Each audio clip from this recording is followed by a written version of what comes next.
बेटी का नाम आते ही हर माँ के दिल में उसके लिए लाड़ प्यार उमड़ आता है और आप हंसते हंसते अपनी बेटी की बड़ी छोटी हर बात माफ करने को तैयार हो जाती हैं। लेकिन अगर वही गलतियाँ आपकी बहू से हो जाएं तो यकीनन आपका उस गलती को देखने का नजरिया ही बदल जाता है। लेकिन क्या घर की बहू के साथ ऐसा बर्ताव करना ठीक है? अगर आप एक डिस्पैरिटी दिखाएं दोनों के अंदर, बेटी में और बहू में, तो बहू भी तो इंसान है। अब ऑब्वियसली उसके अपने इंटरेस्ट हैं, अपनी फीलिंग्स हैं, उसको आपकी बात चुभेगी और जब वो चुभेगी आपसे शायद वो शेयर भी ना कर पाए।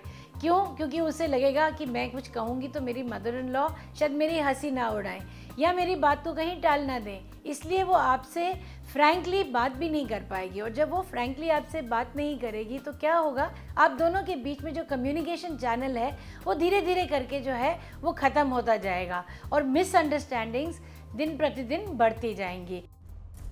फर्क करने या बायस्ड होकर रिश्तों को निभाने से रिश्ते बोझ लगने लगते हैं और धीरे धीरे रिश्ते में से आपसी प्यार और सम्मान खोने लगता है, क्योंकि कोई भी रिश्ता तभी कायम रह सकता है जब रिश्ते में दोनों तरफ से रिश्ते को निभाने की कमिटमेंट हो।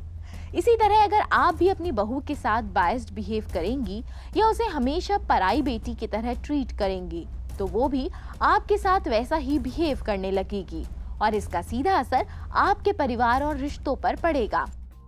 सबसे पहले आपके बेटे के साथ। क्यों? क्योंकि जब आपकी बहू आपसे परेशान होगी, आपकी छोटी छोटी टोक पर वो नाराज होगी तो वो कहाँ जाकर बात करेगी? आपके बेटे से।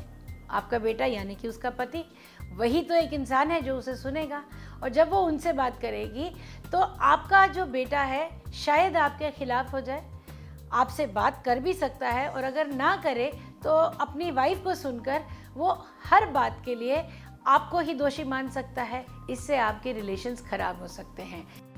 हमेशा याद रखें कि आपकी बेटी एक दिन शादी करके अपने नए परिवार की जिम्मेदारियों में मसरूफ हो जाएगी, लेकिन आपकी ये बेटी जो आपके घर को संवारने और आगे बढ़ाने के लिए अपने घर को छोड़कर आई है, ये ताउम्र आपकी सेवा और आपके परिवार की देखभाल में ही बिताएगी। इसलिए अपने घर की इस अहम फैमिली मेंबर को भी वही इम्पोर्टेंस और केयर दें जो आप अपनी बेटी को देती हैं। फिर देखिए वो किस कदर आपकी मुरीद हो जाती है और पूरी शिद्दत से आपकी सेवा में लग जाएगी। लेट अस से एक छोटा एग्जांपल ले लेते हैं। भाभी को कुछ खरीदना है और भाभी का मतलब है कि बहू को आपके किसी ने कुछ खरीदना है और वही चीज़ आपकी बेटी भी खरीदना चाहती है। कई घरों में ऐसा हो जाता है कि हम कहते हैं बेटी खरीद रही है तो कोई प्रॉब्लम नहीं, लेकिन अगर बहू खरीद रही है तो खर्चा। तो ये एक डिस्पैरिटी हो गई ना। मेंटेन करिए कि अगर खरीदना है तो दोनों के लिए, ताकि दोनों को लगे कि हाँ मेरे यहाँ पर जो है मेरी भी इज्जत है। आप घर की बड़ी हैं और आपके घर में वही माहौल तैयार होगा जैसा आप बनाएंगी। अगर आप बहू और बेटी के बीच किसी तरह का कोई फर्क नहीं रखेंगी और दोनों के साथ एक जैसा व्यवहार करेंगी तो घर के बाकी लोग भी उनके साथ वैसा ही बर्ताव करेंगे। लेकिन फिर भी अगर आपको लगता है कि आप तो ठीक बिहेव करती हैं, लेकिन घर का कोई दूसरा फैमिली मेंबर या कोई रिलेटिव उनके बीच डिफरेंसेस ला रहा है या मिसगाइड कर रहा है तो उसे तुरंत रोकें और अपने बीच कम्युनिकेशन बनाए रखें। एज अ मदर आपकी कुछ रिस्पॉन्सिबिलिटीज बनती हैं कि अगर घर में कोई भी उसकी बुराई कर रहा है, आपकी बहू की बुराई कर रहा है या उसके साथ इल बिहेवियर कर रहा है, गलत बिहेवियर कर रहा है, तो आप उन्हें समझाएं कि ऐसा बिहेवियर आपको भी एक्सेप्टेबल नहीं है। जब आप as a mother in law ये दिखाती हैं कि आपको गलत बिहेवियर एक्सेप्टेबल नहीं है तो हर कोई बहू के साथ मिसबिहेवियर करने से पहले अपने आप को सोचेगा। बेटी और बहू के बीच कभी भी फर्क ना समझें, उन्हें हमेशा एक जैसा प्यार दें।